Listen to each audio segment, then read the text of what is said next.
This happened the other night. Okay.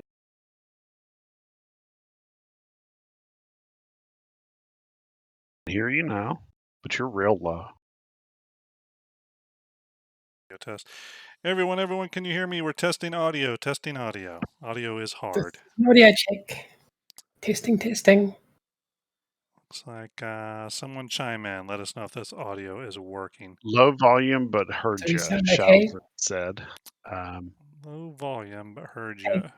Nadia says, come on, Grim. Hollywood, man. Get it right. Yeah, exactly. Or I'll tell the Our universe. levels are pretty boosted here, so hopefully this is good. All right, Veteran says sound good. Nadia says we good. All right, we're switching. We're gonna do the open. We're gonna do the open this time because this is the. I've got to get something right on this stream. Because we're professional, right? Yeah. So we're Yeah, gonna mute. we are, Grim, I'm just going to mention we are exceedingly low to me right now. Okay. I mean, your levels are through the roof, so. Weird.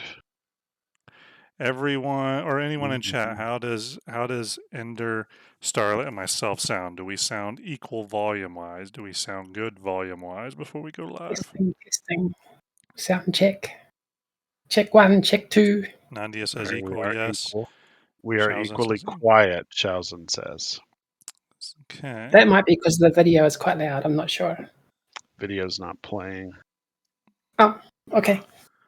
Okay, well, we're boosted as high as we can go, so we'll run with this. Turn your volumes up, I guess, and we will actually let me check one other thing. Oh, I think we're good. I've had some. I've got a couple DMs saying we sound fine. So, yeah, we'll see. Okay, we are switching over. We're going to do the open, and then we'll be back with you.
All right, let's try this again, maybe. I always Can you hear us? that opening. Okay, hopefully everyone can hear us. I've got good levels here on all of our desktop audio inputs and mic inputs, so hopefully everyone can hear us okay. Thanks, I am Shausen saying it's all good, so hopefully he's hearing us okay. Yeah, so welcome to Starjump Station. This is going to be kind of a quick episode tonight, just a casual episode. We don't have a lot prepared. We're just kind of talking about the newest ships that have been sort of revealed or semi-revealed in the past 24 hours. With me tonight, as always, is Ender and Starlet. How are you all doing? Hi. Doing well. Good. Doing wonderful. Yeah, it's kind of weird to be doing a show on a Thursday night.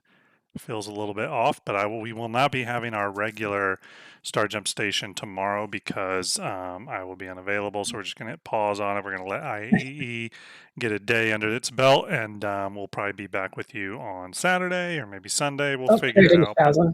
Shausen, that is 100% normal. You got a couple of schlubs with Starlet. I mean, come on. Yeah. We can only do our best. Moving right on. And that is what we are doing. Either way, we have IAE starting officially tomorrow. It is a 9-day event. I think it's 9 days, if I'm not mistaken. I could be wrong about that. I think so. Yeah, I think it's a 9-day event. I'm sure chat will correct me if I'm wrong. But Somebody correct obviously, that or yeah, confirm. we'll start tomorrow off with Anvil Day. I think we have 2 days of Anvil. And, they had Inside Star Citizen today where they unveiled, and we'll switch us over here to our windowed mode here so we can kind of play the Inside Star Citizen that was going on today. It was all about and sort of unveiling the Anvil Spartan, the first ship we're going to kind of chat about tonight. And again, all the ships we're going to chat about tonight are this is just stuff that's sort of come out recently. It's leaked out to enough places now that I feel comfortable with us covering it. I don't want us to be the source of leaks or anything ever, but once something is like No, fully out in the wild now, at that point, it's kind of like fair game, in my might as well. opinion. Yep. So, yeah, let's start with the Spartan. That's kind of the first ship/vehicle to be unveiled for the IAE 2951. It is manufactured by Anvil.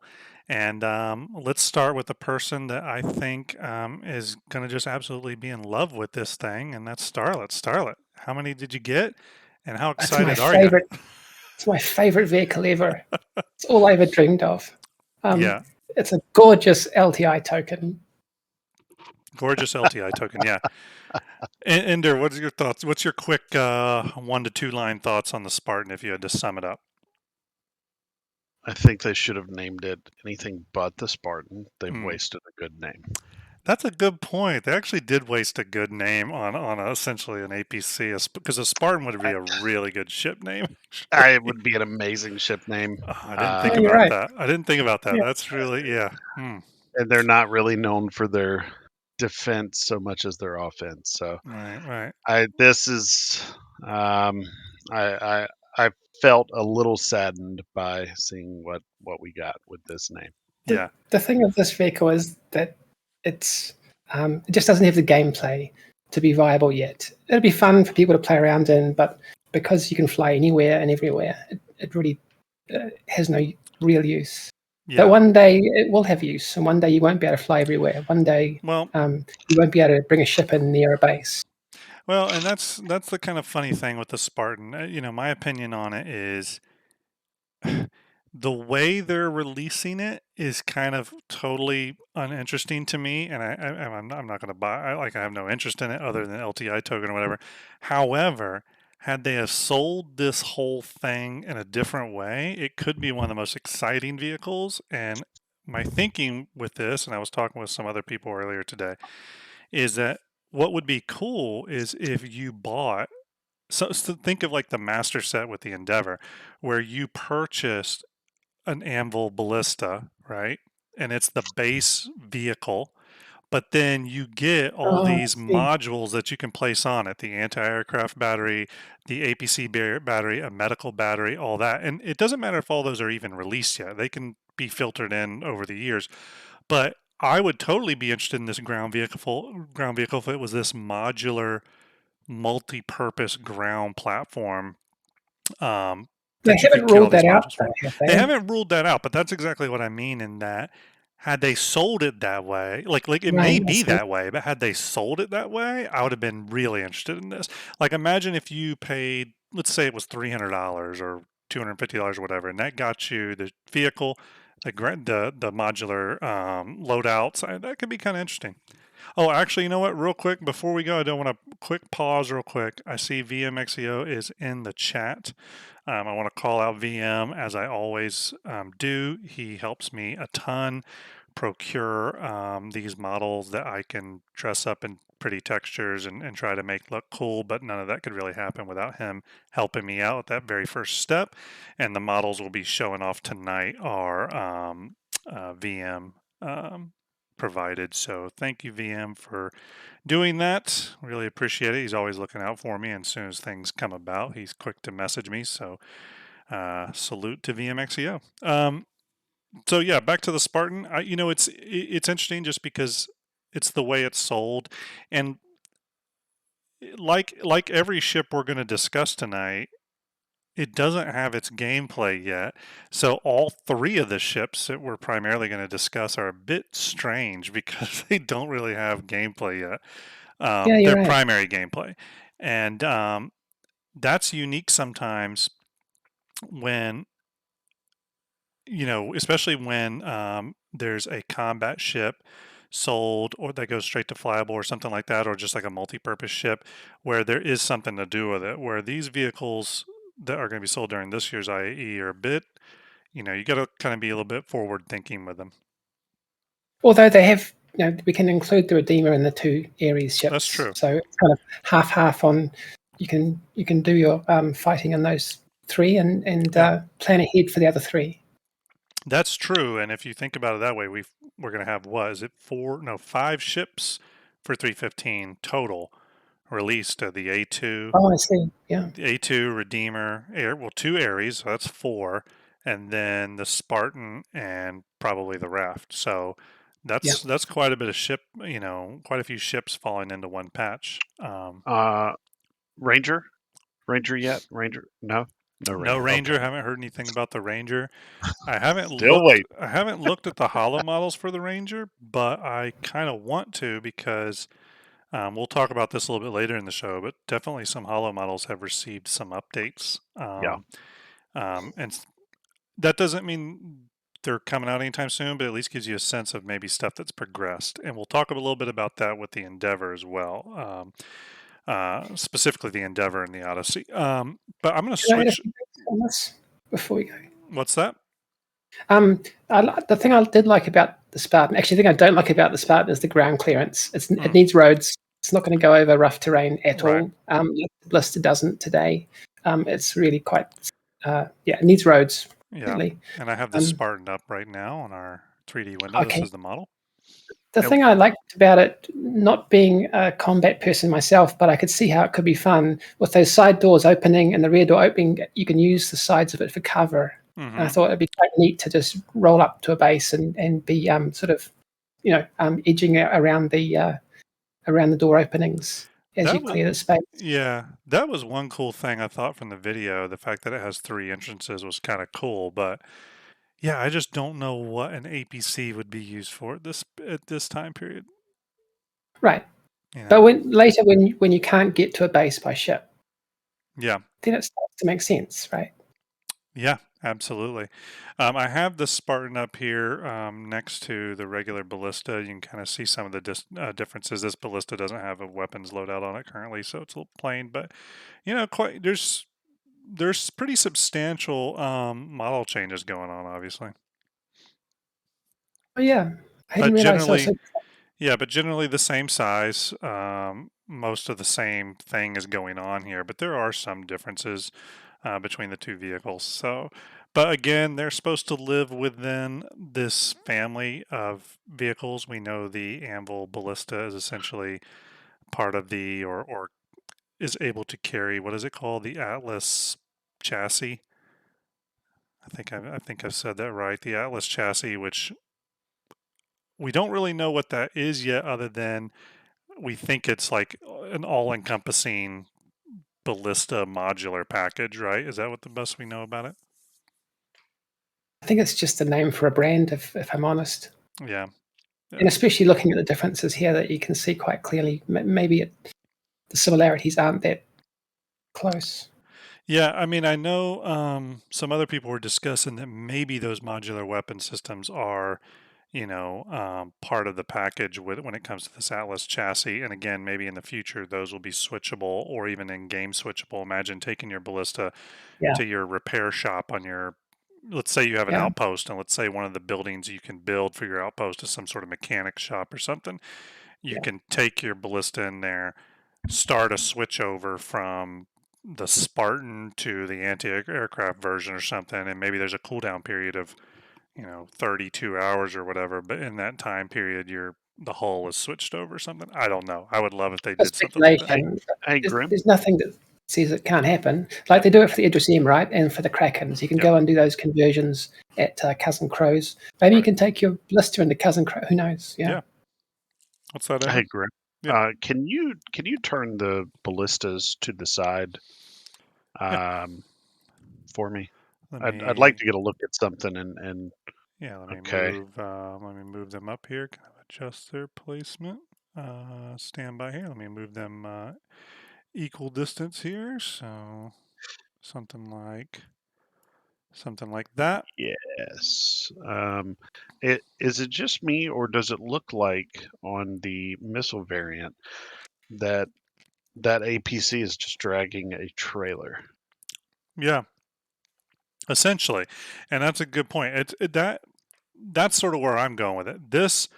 If you remove this top piece here, the actual missile platform piece, I feel like that is the Atlas Ballista Atlas chassis.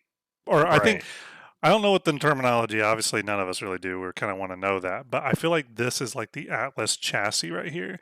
And depending on what you have on the back of it, it becomes something else, right? So it becomes Right. a Spartan or a Ballista or a whatever or a whatever. See, the door on the Ballista is smaller. It is, I yeah. wonder if they made it bigger for NPCs, given that they're making corridors and things wider. The Ballista was an earlier model. Yep. Maybe the Ballista will get updated, so it's closer. Maybe so. I don't see why it Could be. couldn't, because I think NPCs would have some real trouble in some of the ground vehicles. One of the ones I definitely think of is the Ursa. That thing is real cramped inside. You know what I mean? Yeah. Yeah, it Maybe is. here. Here's the thing with that. I don't necessarily think NPCs need to be able to drive and fly every ship in the game. No. I mean, I kind of love the fact that the Ursa is so cramped inside. It Yeah. feels like you're in this tiny little survival bubble when you're on these hostile planets. But I agree with you, Starlight. I could see them kind of updating the ballista with some of those changes. By the way, everyone coming in, thanks for all the follows. Don't forget to follow Starjump_Ender as well on Twitch. Thanks for stopping by. I know we missed some of those as well, but we really appreciate you kind of joining the family over here and talking through stuff with us. Just a quick reminder: we're doing this just tonight as a casual, quick chit chat about ships that have been revealed over the last 24 to 30 hours. Typically, every Friday night, we do a large show, Starjump Station show that we have been working on the previous week and have programmed it and have a lot of cool visuals and stuff to show and topics listed out. This episode here is kind of a one-off, and you can, or not a one-off, but just kind of a casual thing. You can expect a few of these over the course of IAE where we just catch up on news. But either way, thanks for joining us. Anything else about the Spartan from you two that we should discuss before we move on? Other than I think it's going to probably be a good LTI token, because it's probably going to come in at about what yeah, I mean, $100, $110, something like that. yeah, timing wise, it's just the LTI token for the show. Yeah. Yeah. But I'll be curious to see how people use it and what kind of RP they get up to in this vehicle. But until bases can be blocked from the air, I mean, it has no purpose. Now, correct me if I'm wrong, chat. If any of you have heard this, and if you have a question or comment about vehicle, put question or comment in brackets, and Ender can try to grab those. I will try to as well. DM them to me. Yeah, or DM them to Ender through Discord. Either way, or I guess you could DM them through Twitch, right? Yes. Yeah. That would probably be best. That's probably even better. One thing I will say, I thought I remember them saying something that the Spartan will be able to carry a Zero. Thank you for the raid. Zero. Thanks for the raid. Appreciate it. Coming in with 186 viewers. Thanks so much, everyone. I just got done saying it, but I will say it again. This is Starjump Station. I am Grim. Below me is Ender, and below him is Starlet. Typically, every Friday night we do a big show that's produced, and we work on visuals and topics and all that. Tonight we're just starting the first of our kind of short episodes, casual episodes, where we talk about just something, roundtable discussion it, and we're going to do a few of these over IAE. You can expect a few of these to just catch up on IAE news, but then after IAE, we'll start back on our regular big shows. I can go ahead and tell you all that I'm currently working on stuff for two big shows. One will be about capital ships, and the other will be about the Genesis Starliner and the Anvil Crucible. And we're going to have some really cool visuals and some stuff that people have never seen before for both of those episodes. So anyways, yes, thanks everyone for joining. Appreciate the Raid Zero. Always a big supporter of Starjump. Thank you, sir. Salute. We just went over the Anvil Spartan. Definitely this year's LTI token. Obviously, as if you've watched our previous episode on CCU chaining and the CCU metagame, Starlet talked about the benefits of the LTI token and how that can play, how that plays a pretty critical role into your CCU chaining. So, anything to say with that? Yeah, anything to say with that, Starlet, before we move on? No, but we might do another chat or two during IAE and talk about the Warbond CCUs that come up. Just want to say I love the username Kitten Bum in chat. Super cute. Kitten is amazing. Thank you all for joining us, by the way. All right, so we are going to be moving on. You're kind of getting a little behind the scenes here as we work. The next ship we're going to be moving on to discuss is the Argo Raft, and I believe Raft is an acronym. So the Argo Raft, I'm going to hand that one. Oh, so here's what we know about this ship. It's supposed to be I think it's listed as a light cargo hauler. Correct me if I'm wrong. Ender, what's your thoughts on the Argo Raft? I think it's going to be a necessary piece to adding the whole series, which we'll get more into soon. But I think it's going to be great for cargo hauling. But I kind of feel like it's also going to be a loader, and we're going to end up kind of seeing these loading larger craft. Sorry. I'm going to switch us back over to the full window real quick here as I open up another window as you're talking about the loader and continue on. Yep. I'm going to bring up another visual though related to that. No, I'm just saying I'm hoping that we're seeing kind of the evolution of that loading gameplay, coming to fruition. Well, and before I go to you, Starla, we just saw on the roadmap roundup this week that the cargo refactor has officially been scheduled. And with it, the Hull C has been pushed to coincide with that. Very much like the Drake Vulture was pushed to coincide with the release of salvaging. The Hull C has been pushed to release with the cargo refactor, which is scheduled for 3.18. So 3.18 is going to be a very interesting patch and one I'm really excited for because it's going to have 2 new gameplay loops coming in. One of the things I'll say about the cargo refactor, and it does relate to the raft, is there was some discussion about is the cargo refactor a back-end system or is it a gameplay loop? And I had been saying for a while that it's both. It is a back-end system, but it also is going to open up the cargo gameplay loop. And that's essentially what we are now finding out. The fact that they're withholding the Hull C for the cargo refactor sort of confirms that for us, right? It finally says, okay, hey, there's going to be gameplay associated with this. So I'm going to switch back over to our 3D view here. So Ender, that was well put, I think, with the hull, and we're going to transition over to some visuals that kind of show some interesting interesting connection between the raft and the hull. But Starlet, what is your thoughts on the raft? Just for 3.18. Yeah. Yeah. It's going to be interesting to see cargo decks as well and how that, if that is involved with the cargo refactor. And it'll probably open up the piracy game loops even more too. So there'll probably be a lot of gameplay for everybody. Well, let's talk about real quick on the raft. So one thing about the raft is it is going to be a straight to flyable ship based on all of our knowledge. And one important thing to know about the cargo raft is these boxes under here. I'll go ahead and kick off a little grayscale render.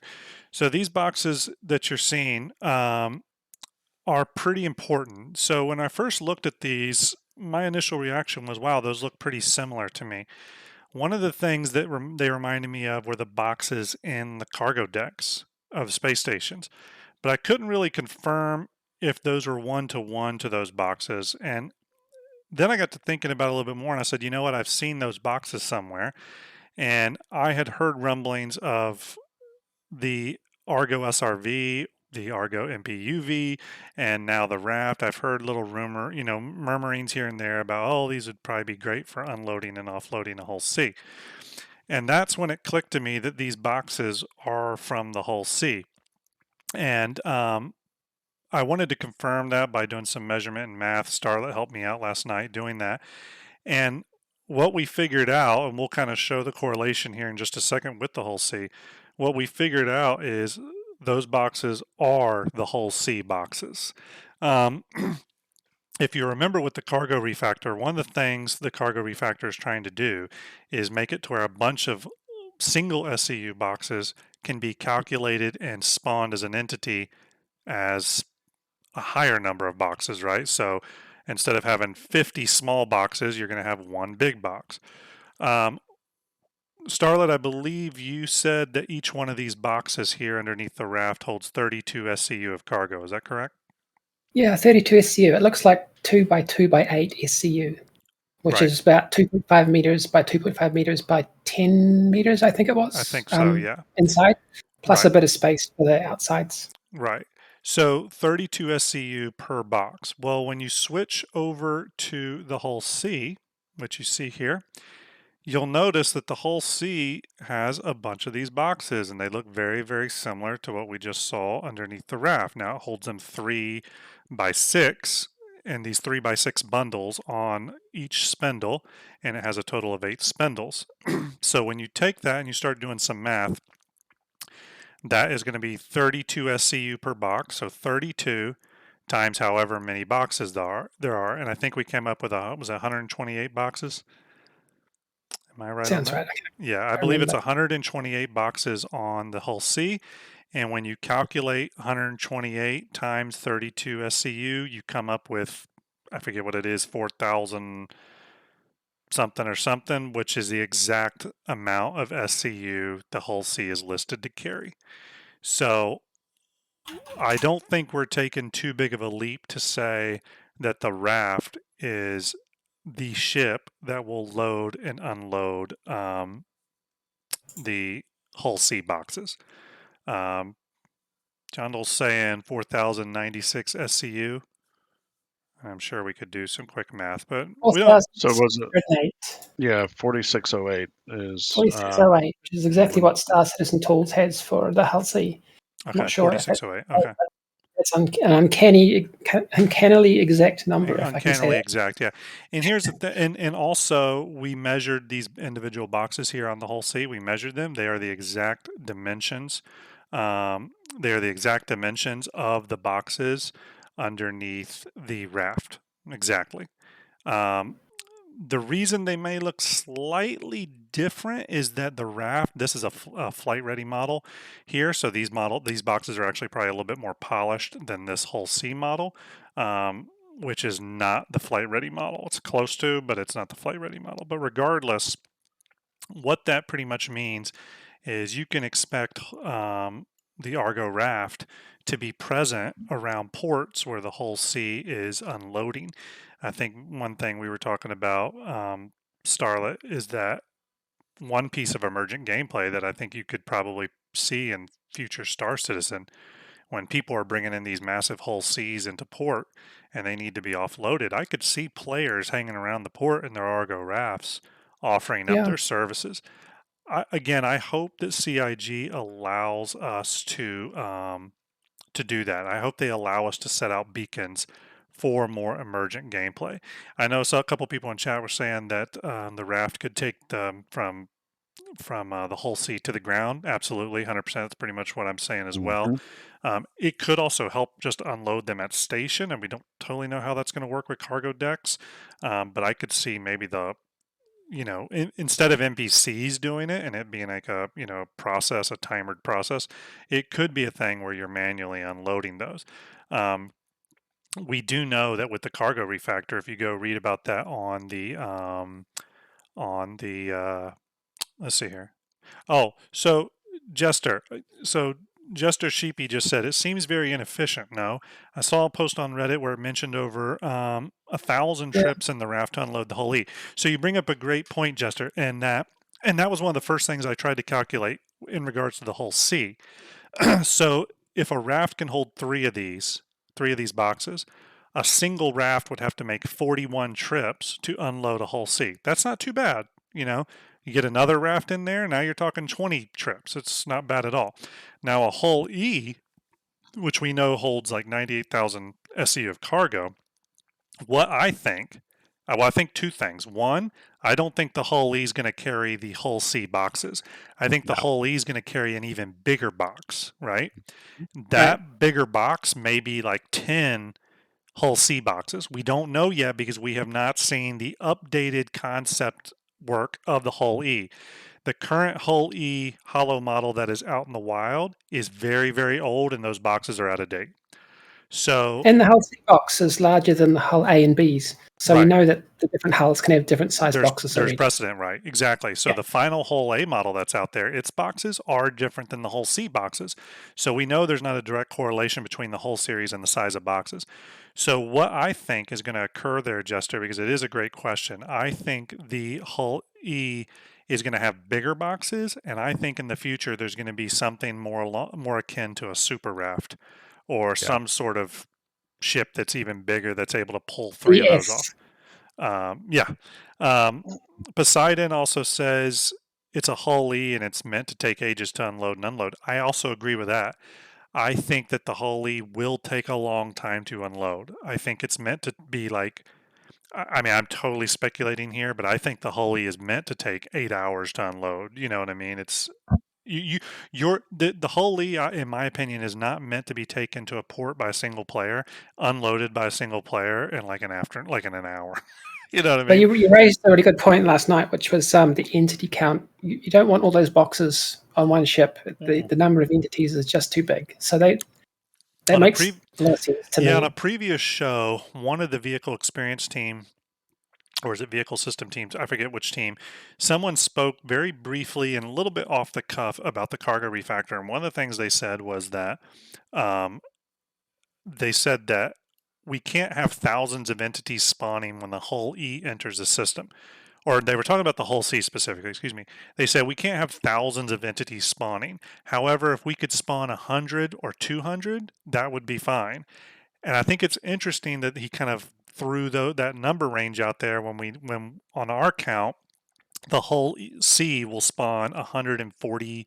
What was it again? Did I say 148 or 128? Whatever. It's like 100. Oh no, I think it's 145 boxes, right? So that, or no, did I say 125? I can't remember. Too many damn numbers now. But it's the number of boxes it spawns is going to be in that range. So I would expect the same with the Hull E. I would expect the Hull E to spawn. Oh, Cool Sack says 144. Okay, cool. Thanks.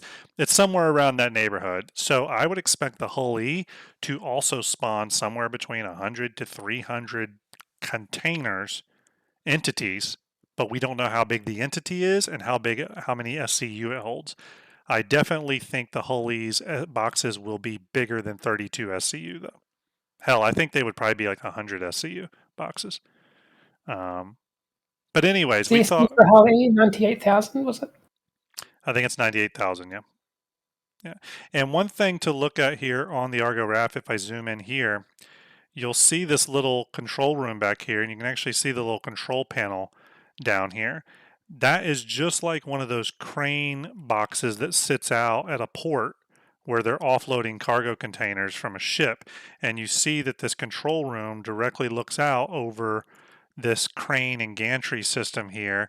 And whatever this thing is up here, which is could be some sort of tractor beam thing or whatever, but this is a control room specifically to move and manipulate these boxes.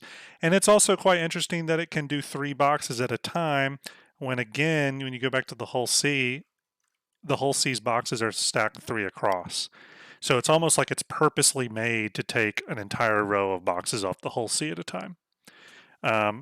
Again, we're going to find out more on Argo Day. I'm sure they'll unveil the Argo Raft in all its glory, but what this kind of leads us to is it leads us to a situation where the Argo Raft, I think, will definitely just be like a small cargo ship, perfectly fine for cargo running, but it may be a ship that is, I wouldn't say a requisite, but very important to have if you own a Hull C.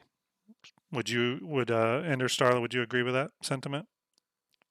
Yeah, it's going to depend on if ports have the facilities for automatic loading and unloading, and how how lucrative it is, I guess, to take cargo in these sized containers from your hull C to ground somewhere. Yeah.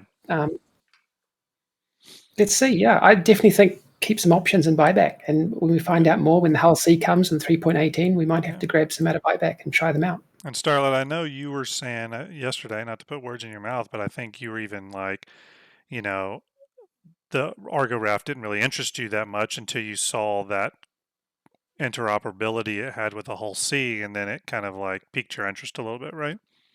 I'm curious. Like, Yep. I have some hull E's. I'd like to do some big cargo missions. Yep.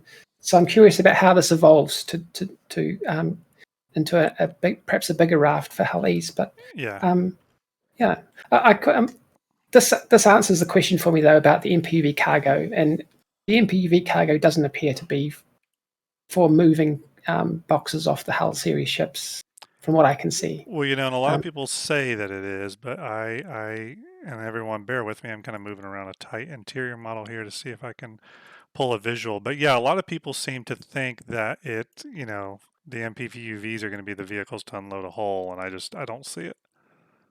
2 SCU at a time, and even if you remove the cargo box and just have the empty sort of cradle that you could carry something with, it's a maybe, but unlikely if they've got a dedicated ship for it. Yeah. I mean, unless you've got just a mass of these running around.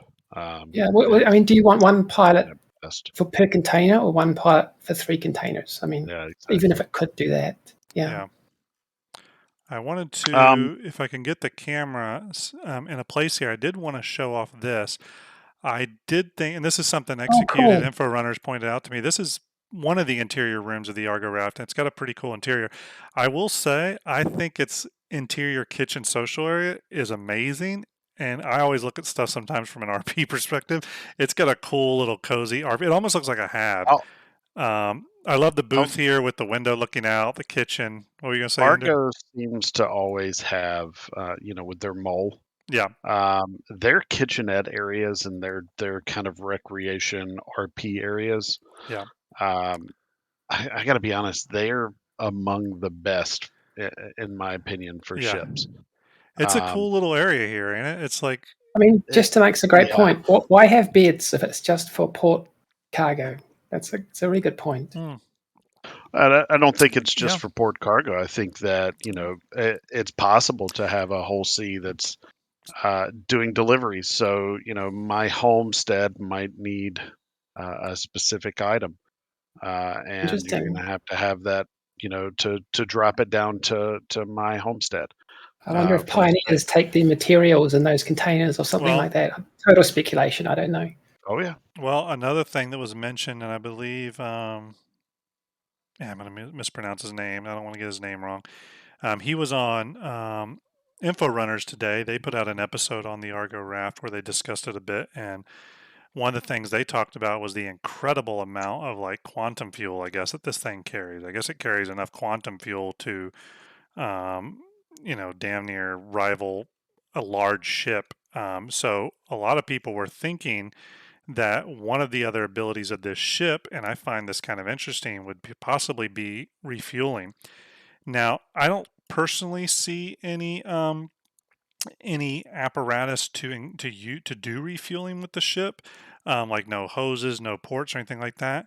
But one thing that was brought up is that it did have some sort of like refinery system on it, so maybe it can do some. Was it the refinery? I forget. No, it was refueling. Anyways, there was some people discussing that.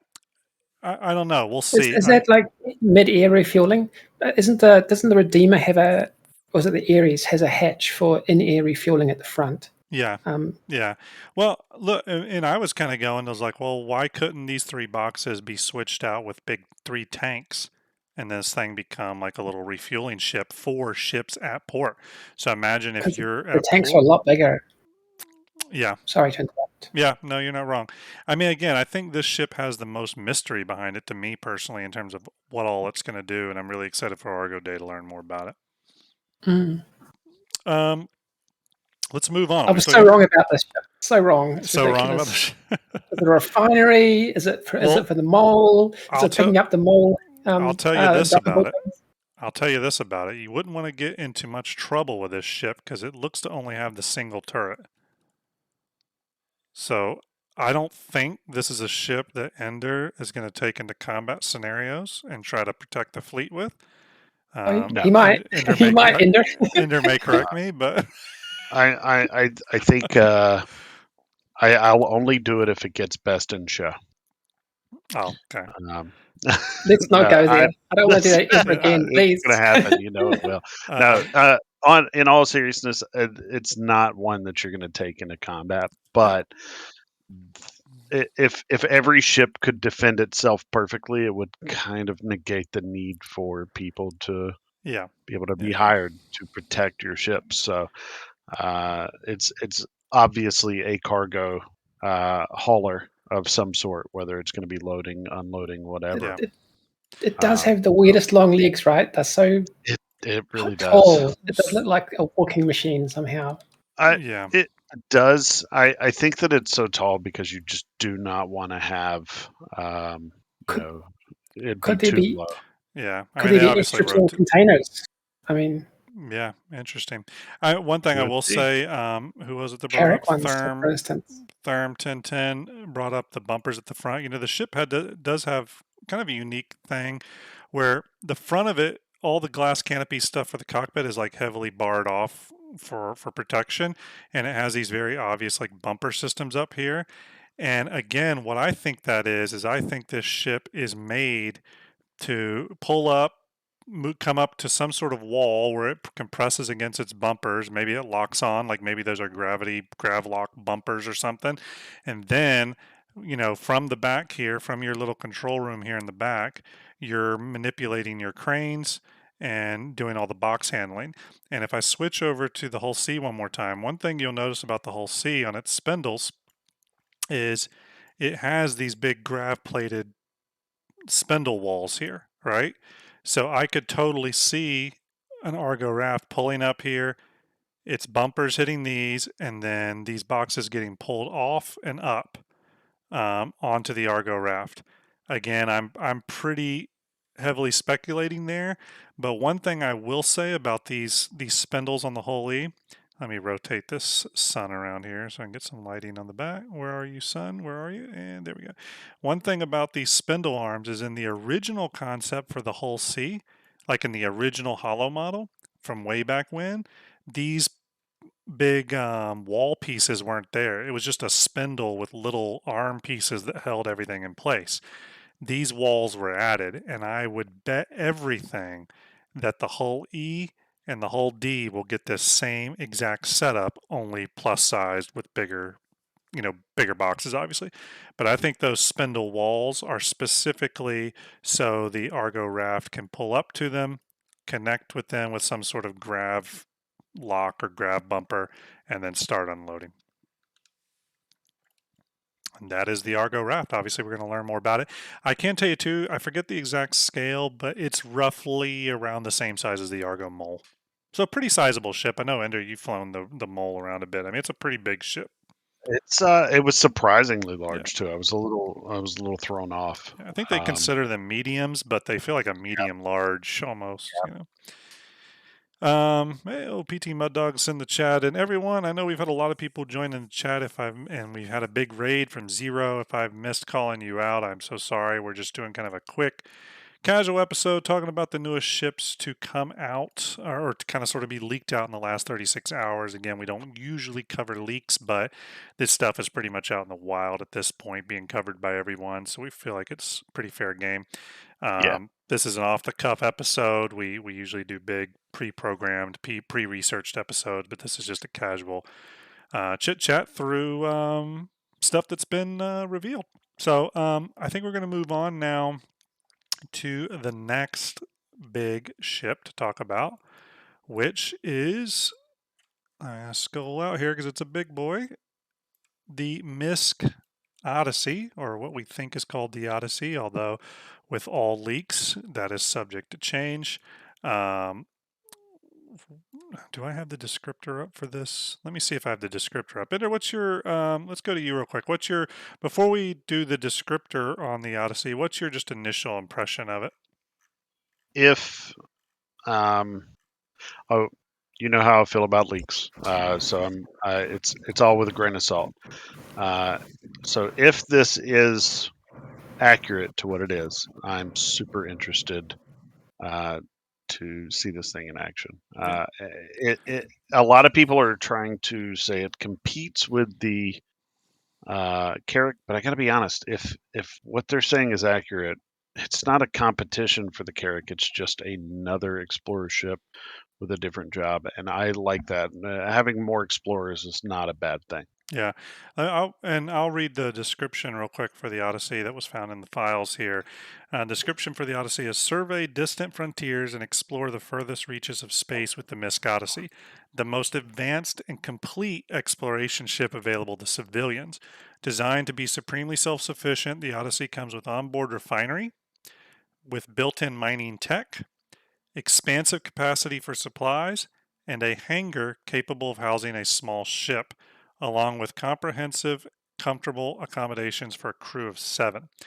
I thought that wording was kind of interesting. The most advanced and complete exploration ship available to civilians. Starlet, what's your thoughts on the Odyssey and your thoughts on that line in particular? Yeah, shout out to Execute and the guys at Infrarunners. They gave me the idea of this being a different kind of exploration. So I had to walk away for a second, but I'm not sure what you covered. But we just switched over to it, so you're just in time. Because of the radar, the scanning dish on the bottom, and because of the description using the word surveyor, maybe this is not for jump point scanning that the Carrack is for. Maybe this is for surveying the ground. Maybe this is for some different kind of mining loop, or it could be an explorer, and it could be the best explorer of its class, yet not do jump point scanning. Right. It could do ground scanning or something else that we haven't seen yet. Something we know the Carrack is supposed to do, which is that jump point scanning.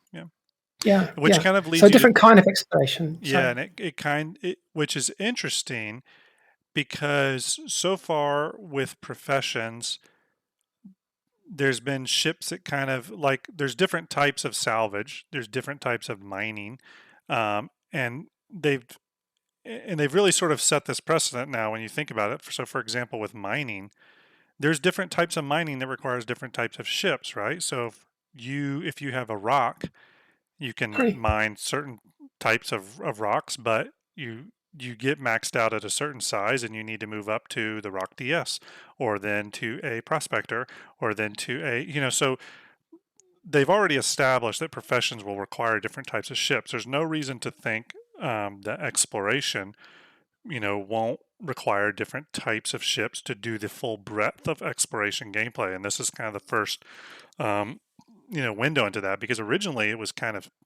wasn't never stated this way, but it was really made out to be that the Carrack is the end-all be-all exploration ship, and you'll never need anything more than the Carrack. What we're seeing now is maybe hints at exploration gameplay being a little bit bigger than even we previously thought, which is awesome because I know a lot of people are excited about that. The problem is the word exploration, which has been thrown around, is so broad, and basically every citizen has their own definition of what exploration is. Anything from just looking around the verse to, foraging around for loot, or the jump point scanning, the long distance probing, the pathfinding. There could be so many different aspects to exploration that we have just not been told yet. Yeah, I wish they'd tell us. That'd be nice. So I will say this, a couple things. I'm gonna go over a few points that are purely speculative and completely opinion based, and we can kind of talk about those because this ship is the one that's not going to be flight ready. It's probably still a few years off this ship being flight ready, but there's a couple interesting things to talk about. So one, when this model was sent to me by VMXEO, again shout out. There was one thing I thought was rather interesting, and that it was like the file was named Endeavor, right? Which I thought was kind of interesting, and I'm not sure if that was just based off a misname or if that was, maybe there's kit bashed elements from the Endeavor, but I almost wonder if the Endeavor has seen progress behind the scenes and been developed a little bit internally. One thing I will say about this ship is this is definitely an evolution of the MISC design. We haven't really seen this size of MISC ship. And like this, and the MISC design language carried over into a larger ship like this. I actually really do love this front end. It kind of looks like you took a Starfarer and just stretched it really wide. You know what I mean? Which I think creates a really nice profile versus the Starfarer's like turtle head poking out sort of look. Actually, now that I've said that, I'll never be able to unsee that when I look at a Starfarer. you Damn won't. it. That's what everyone sees, isn't it? It's ugly. Yeah. It's the ugliest ship in the verse. Yeah. And, most people can tell right away that this ship has some interesting features that look like they are from the Endeavor Explorer cab, complete with these side engines here that pop out. Those are also on the Prospector to a degree. So you definitely see the MISC design language here, but in a way that I think is, in my opinion, the most successful I've seen it so far. I'm not a huge fan of the MISC look, but I do think this is one of the more successful ships. I like the weight ratio on it and how it feels. It's got a couple of unique things I think are important to point out. For one, if visibility is something you really love, take note of that classic MISC visibility versus the Carrack. If you currently own the Carrack and really love its visibility, this may not be the ship for you. I don't know. There also looks like there's an underneath secondary bridge, possibly for mining. It could be this little mining arm here pops out. I know those over at Execute or Inforunner were thinking that this arm would come out and point straight to the ground, and this ship would essentially land on the surface, drill down to essentially take a survey, sample, almost like a drill core sample or whatever, and then can take that information in order to find those really profitable mining nodes, can then take that information back as data. As Starlet pointed out, there's this large scanning dish down here. The fact that it's on the bottom and not the top of the ship is very, very interesting. Right here, even though this is a rough model, you can see the outlines of what looked to be a ramp that dropped down. So possibly entrance, egress and ingress point for vehicles here, possibly. That's a pretty big ramp too. That's easily as big as the Carrack's front ramp. Quite a bit of thrusters going on for this ship, which makes me think that the ship possibly is incredibly heavy, and thus, well, it's hard to tell with these engines. It could be really fast or really slow. We don't really know. We can see up here on the top parts and pieces of the refinery system. That's probably what that is. In addition, on this part of the ship, I'll highlight it actually really quickly. Let me just grab that and I'll just throw a color on there. You can see here what is most likely the hangar doors. You can kind of see the outlines of that. And that's something of a discussion we were having with people earlier in terms of like, we know this can carry another ship. They said that in the description, but how big of a ship could it carry? And there's a lot of discussions going along about Prospector, right? Another MISC ship, and I believe I have a Prospector ready to go. I'll spawn that. Yep, so here it is. So you can kind of see the MISC Prospector. This is all to scale. Just set it right there. So yeah, plenty of room if that in fact is the hangar size, actually perfect for the Prospector. Starlet Ender, I went over a bunch there, a few little details of the ship model just in my initial inspection. Additional thoughts? You got everything. It seems, yeah. To me, this is all screaming mining and scanning related to mining. Mm-hmm. Grab your ship, grab your mining vehicles, your rocks, and put them in the lower hangar if it does have one. Put your Prospector in the top hangar, and off you go, exploring worlds. Yeah, and the potential for a ship to be sent out, check a couple of planets and sections of the planets, and then send that information out or potentially sell that information. Hey, there's plenty of this in these areas. Yep. So Yeah, it's a more great point. gameplay and some RP. Yeah, Shalzin asks, does it fit in a large hangar? That's a great point to bring up, Shalzin. So if you've ever flown a Carrack and landed on what's, I guess they're considered the large landing pads, you'll know that the Carrack barely fits in the hangar doors, the top landing hangar doors. And I'll actually spawn a Carrack real quick. So this is a Carrack to scale next to the Odyssey. As you can see, the Odyssey is a big ship. The Carrack, I believe, is 125 meters long. Correct me if I'm wrong, chat. The Odyssey is a 141 meter long ship, so it's a bigger ship.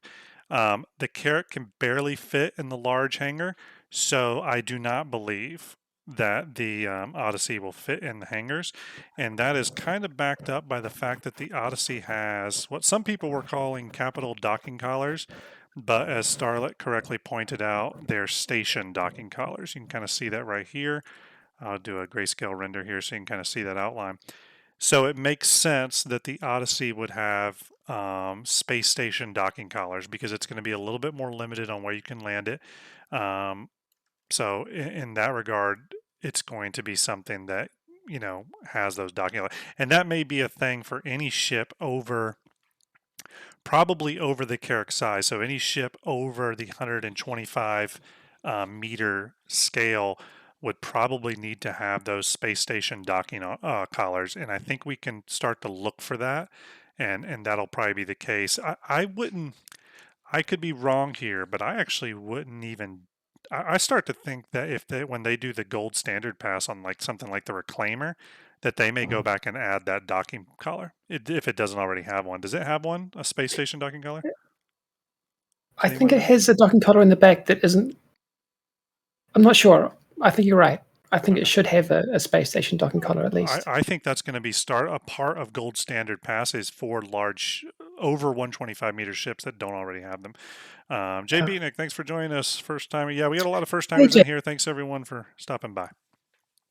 We're just doing a casual conversation tonight on the ships revealed for IAE. This is kind of a separate sort of show than our normal pre-programmed, heavily researched show. This is a little bit more off the cuff. So thank you everyone for stopping by, joining us, having a chit chat with us. If you have any questions or comments that you want us to call out specifically, put those in brackets or DM Ender here, Starjump_Ender on right through Twitch. I think that'd probably make it easy for him to pull. So yeah, that's the MISC Odyssey. Definitely an interesting ship. I think they're going to sell an absolute ton of these. It's an exploration ship, so we already know it's popular. It's got a kind of unique twist on it, being this like surveyor industrial exploration ship. It's got enough differences to the Carrack that I think both are still very viable ships. Like I don't think one's better than the other. I think they both just bring different things to the table. For example, two things the Carrack definitely has that we do not know. Actually, three things the Carrack definitely has that we do not know if the Odyssey has, and we won't know until MISC Day, is we don't know if the Odyssey does drone gameplay. We know the Carrack does. It's got an entire drone room. Two, the Carrack can map jump points and stuff like that, and actually has the antennas to stabilize its passing through jump points. We don't know if the Odyssey can do that. And the third and big one that a lot of people bring up is the medical bay. We know the Carrack is a tier 2 medical bay. We don't know what the Odyssey has. Now, me personally, I think the Odyssey should have a medical bay. And I think it should have a tier 2 like the Carrack. I really do. I don't see why a large exploration ship would ever go off into the abyss without a fully featured medical suite. That's my personal opinion.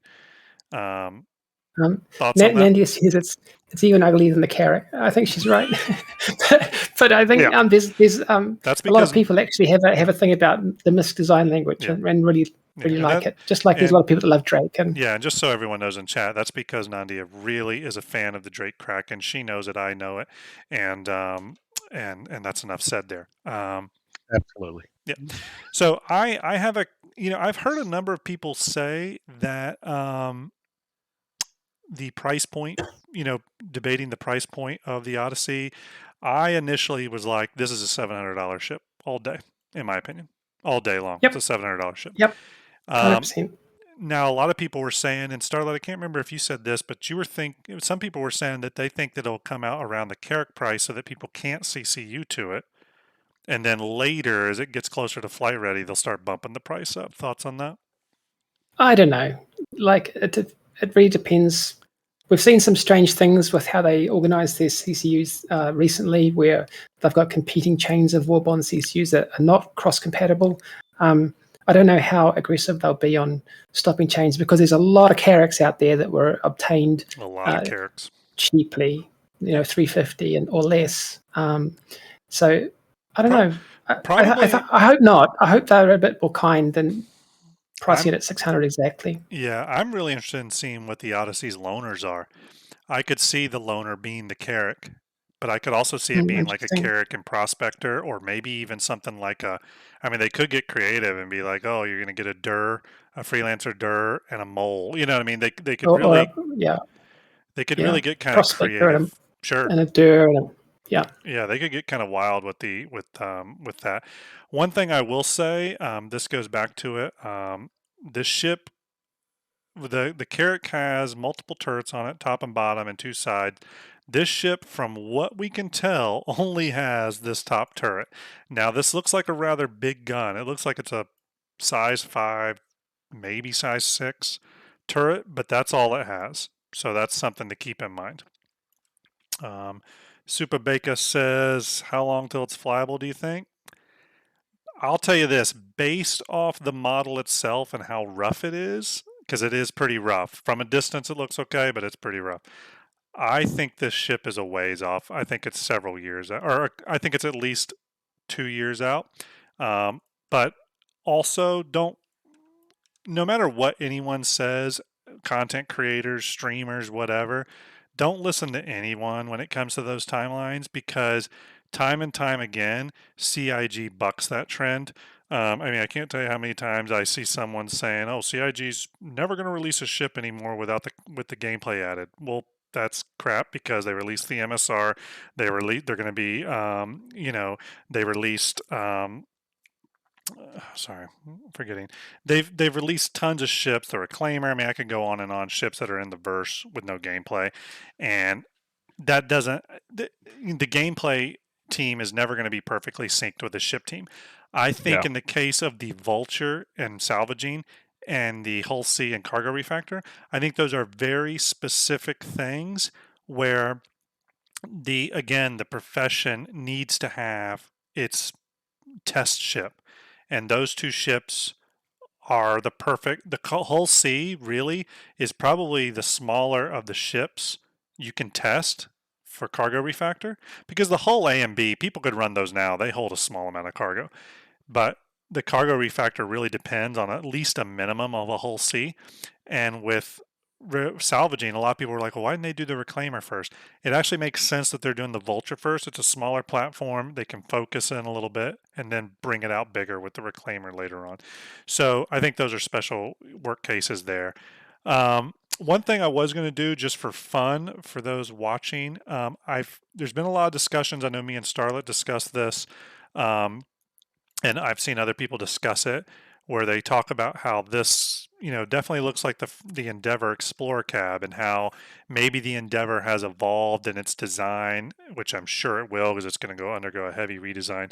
And maybe what we're seeing here is what the Endeavor Explorer cab is going to look like. So I thought it'd be kind of fun to pull that up again. So I'm going to pull up the Endeavor. This is the Endeavor. And the files, remember, were labeled Endeavor. Yeah, they were. Curiously. They were labeled Endeavor, which I thought was kind of interesting. And this design it feels old for MISC, and the proportions are all wrong. So what we're going to do here, just for fun, is we're going to turn off the Explorer cab, leaving ourselves with just the Endeavor's drive and workshop sections. That's what those two are called. And we are going to, like I said, turn off this Explorer cab, and we are going to turn on the Odyssey and just kind of butt it up. And I think that makes kind of a cool looking ship. I don't know. I mean, obviously you would need a rework on the end of the Odyssey, but I think that could definitely work as a pretty cool and, new version of the Endeavor. What do y'all think? I really kit I think bashed it's that in 2 awesome. seconds, by the way, so don't look too heavily into it. It's funny how, Dorian I says the actually, Odyssey has a strap on right now, so I like it. yeah. Make it. I Make it. like it, Let's make it, CIG. It's cool. but I'd love to see something new For the Endeavor. for the Odyssey itself. Oh. I want it to be separate. I don't want it to be you've got the Odyssey and now we've got also a new Endeavor. I Yeah. think it would detract from You mean like another you don't ship. want the Endeavor to pull from the Odyssey to Exactly. yeah. The Endeavor should be its own separate ship with its own look. Yeah. And I feel like we would be, I don't know, pulling something away from this Odyssey Yeah. by That's not kind of that's a good point. creating the Endeavor off of it. Yeah, no, that's not that's a fair point. Yeah, again, this is just kind of for fun. I think it's interesting to speculate in this. I'm very much looking forward to MISC Day and learning more about the Odyssey. I do think this ship is a ways off unless exploration is focused on as exploration as a gameplay loop. However, I do feel it's interesting. I used to originally think that like, well, if they're going to focus on exploration gameplay, they'll probably focus on the Carrack first. And while that may be true, I could also see them maybe focusing on this ship because the mining gameplay is already so fleshed out, and this ship could really support that from an exploration standpoint. So you never know with CIG; they could go, you know, in many different ways in terms of what they prioritize. So anyway, all right. So that is the Odyssey. So last but not least, certainly there was a bunch of new new holo models are going to be present at the IAE. You can go down the holo rooms, check them out.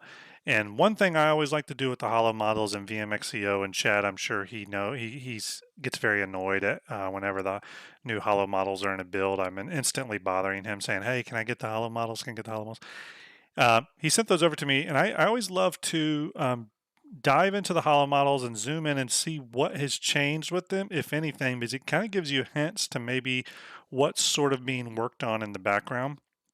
And there were several ships that got updated holo models. The Drake Vulture has a new holo model. You can easily tell because they've got that access ladder out on one of the nacelles that goes up to the cockpit, which the old model didn't have, and it looks just like a much nicer model. So that's there, so you'll be able to see the Drake Vulture in its like more final model state. So if you're a fan of the Drake Vulture, go check that out. Another ship that I noticed did have some updates, albeit minor. It was updated, was the Drake Corsair. So if you're a fan of the Drake Corsair, you can go check that out. Now, where I saw it had been updated from previous models were where the wings connected to the fuselage. There looked to be like more refined geometry and stuff there. We do know the Drake Corsair has entered production with the U.S. vehicle team. It looks like the Corsair's going to sort of hopefully line up for a Q3 release. Regardless, that looked like it got some updates. But the big ship that everyone's really excited about, we saw it at CitizenCon, and we were all hoping and wondering if it was going to get a holo model update this year, was the Banu Merchantman. And in fact, it did get its holo model updated. This is its new holo model. I'll go ahead and do a grayscale render here. So that is the ship with its brand new model. I am going to start prepping this for our Fleet Viewer project. I think it did come in at 231 meters long, slightly shorter than the white box blockout that was released that people were showing off earlier. I think that came in at 239 meters, essentially the same length as an Idris. This one is a little shorter. I think that has to do with the white box having some geometry in it that wasn't accurate. So this is a big ship, 231 meters. This is do we now call this a capital? Is that what we're doing now? I kind of do. I mean, it's an Yeah. 890 jump size almost. Yeah. How long is the 890? Isn't it No. shorter? I think the 890 is like 200 meters. I'm sure chat can say. So this is technically bigger than 890 jump. Well, we don't totally know in terms of internal volume, but in terms, 210. so PT says 200 meters for the 890. Star Citizen Tool says 210 meters. Okay, so let's round up. We'll Roughly say 210. 200-ish. So this is 20 meters longer. This is a big ship with a big wingspan. I think Poseidon's saying 209 meters. Is that right, Poseidon? It's beam. This is a monster. This is an absolute monster, this ship.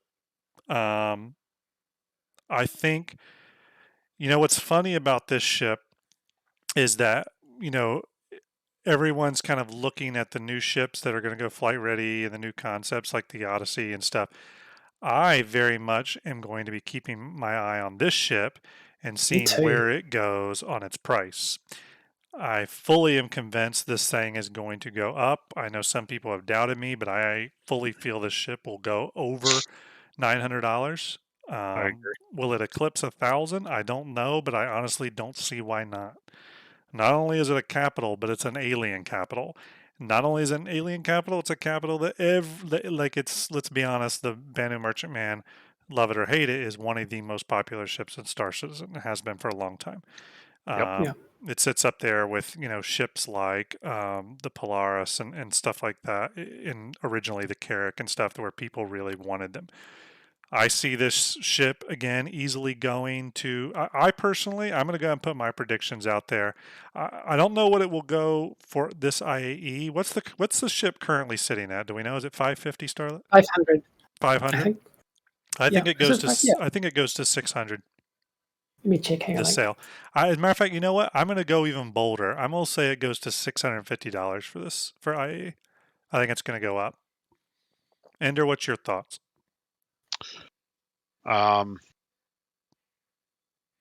Yeah, I'm kind of seeing 600 for IAE. Yeah, I could see it going 650 for sure. But for IAE, I see it around the 600, 650 mark. Mm-hmm. Yeah, I'm thinking 650. Starlet, what do you? Oh, go ahead, Ender.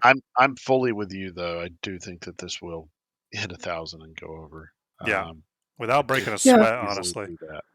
There's the soft limit of 1,000 to determine if something gets LTI or not, and there's no reason they couldn't raise that or just not give LTI with the ship. Yeah, no reason at all. Arbitrary. It's pretty arbitrary. It's got to be up there with the 890, which is 950. So surely it's going to go up a lot at IAE. Do you have a prediction? So if you right now in the store, you can buy Merchantman to M2 CCUs, which was a gift from them actually. So if you have spare BMMs and you want to use those as part of your CCU chain, and you're worried that the price increase at IAE might take it over the price of your target ship, you can buy a Merchantman to M2 now and leave it in your hangar, and that will lock in the possible savings from that CCU without invalidating the possible upgrade paths you could use it for. Mm-hmm. Starlet, do you have a prediction on BMM price increase for IAE? 600. 600. Carrot price. Yeah. We know that BMM production goes into next year. I think it's currently slated to end with the EU ship team on, I think it's in May or June. Now, that doesn't mean the ship will be done at that point. We know that a lot of times it will then, after it does that team, it will then go into the downstream teams. So the visual effects teams and audio and all, they'll all get their hands on it. It's very possible, though, this ship could release next year. While they've never stated that, they're almost putting it out there in a sense that it is going to be a late next year ship. That gives them, in my opinion, that gives them 3 more opportunities to do price increases. One for IAE that we're about to do, one for Alien Week next year, and then one for its flight ready status. Now, if it goes flight ready at IAE next year, then it could get an even more significant bump to coincide with IAE and its flight ready status. I don't know. But there's enough And remember, going flight ready, they could bump up the price considerably. We've seen that happen before too. So, and there's nothing to state that they, don't bump up the price a little bit more post release. I mean, we've seen that recently with the A2. So there's still plenty of opportunities for this ship to go up in price, but yes, I'm pegging it somewhere around. I personally think this is going to be $1,000 ship all day long. Yeah. That'd be nice. Any closing thoughts on the BMM before we, and we'll probably cover all these ships again in episodes as we go, through the next 9 days of IAE and we get more information about them. We'll do some of these impromptu episodes and start talking about some of those extra details. But yeah, any other thoughts, Ender, on the BMM before we cut out? I want it. He wants it, yeah.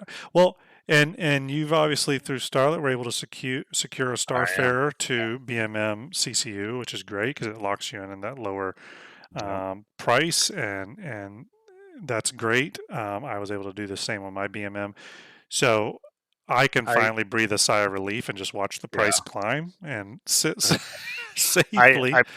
I think but what that we're saying is that sorry. Oh no. I was just saying I think that this is an interesting piece of RP property in its own way. Yeah. You're going to be able to have people selling items out of this thing, and I think that's great. I think this is just going to be an awesome little set piece. It's definitely a bit of ship fantasy for sure. PT Mud Dog asks, question: will they force a price increase on buybacks for the Banu Merchantman before it hits final price? Starla, what's your thoughts on that? I don't know. Currently, buybacks works. They reprice when you do the buyback, but only the source ship is repriced. The target ship is they use the ship value at the time you purchased it originally. So no, you should be able to get them back out of buybacks as that target ship, the BMM, increases. But they could change the system anytime. Sure. They can do anything they want. So we don't really know. Is there precedent? All mine are in my hangar. So all mine are out of my buybacks and in my hangar and paid for, just to make sure. Is there precedent for that? Have they? It used to be that both source and target were repriced during buyback. And now last IAE, it seemed to change, and only the source is repriced. The target is not, which is amazing for storing CCUs at the current price in your buyback list. And see, I really hope this is how they're going to do it from now on, because they need to incentivize getting in early, in my opinion. Sure. You know what I mean? Sure. And they do that on the, when you buy the ships outright, for sure. But even these CCUs, I can tell you right now, just through CCUs alone, they've got to be making a fortune. You know what I mean? I would love to know what those numbers are during a typical sale of how many total ship sales they had versus how many CCUs they sold.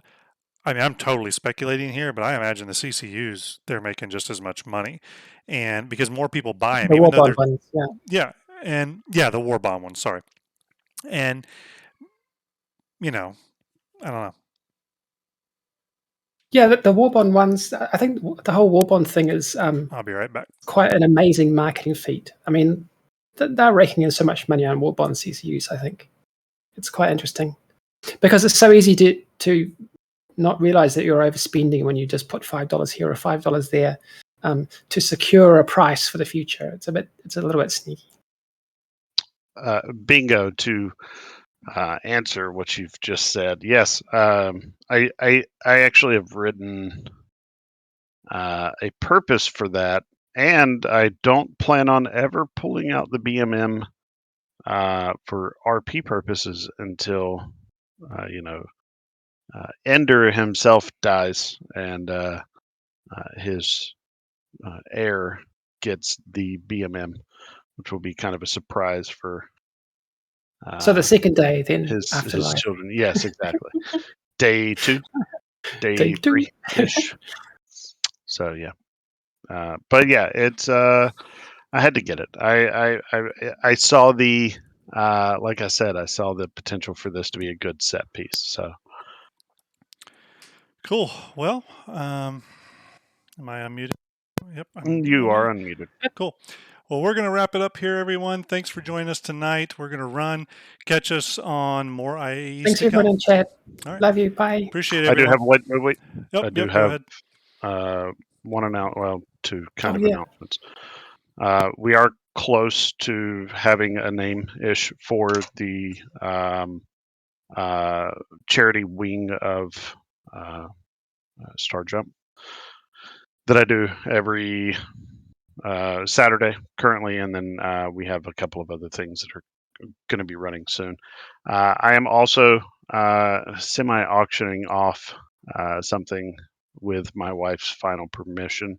Last week we couldn't do a stream. This week we will be doing a stream, and then on the 27th I will be doing a stream to raise money, and then again on the 4th. If we can raise $1,000 for November within those 3 weeks, I will be shaving my head. So chip in to see that. And I will actually be doing no, Dorian, I'm not. I will actually be doing that on stream for everyone. So cool. Nadia, I'll sell nudes. No, it's possible that I may shave my face, depending. But I might keep the beard currently. The wife is hoping I keep the beard, so for her, I'm going to do that. But I have not cut my hair in a very long time, so I will be shaving my head for the first time since I was in the military. So that's going to be fun. Can't wait to see it. We'll see if we get there. All right, everyone. Thanks for joining us. We're going to run out tonight, but expect to see us over the coming days for IAE. Everyone, enjoy your IAE. Thanks for joining us for Starjump Station. Give us a follow. Give Starjump _Ender at Twitch a follow as well. We're going to play our show open, and we will raid. I think we're going to raid DG. He's always been a big Starjump supporter, and that's what we're going to do. Awesome. Yes. Everyone, good night. Salute. Good night. Stay safe. Bye.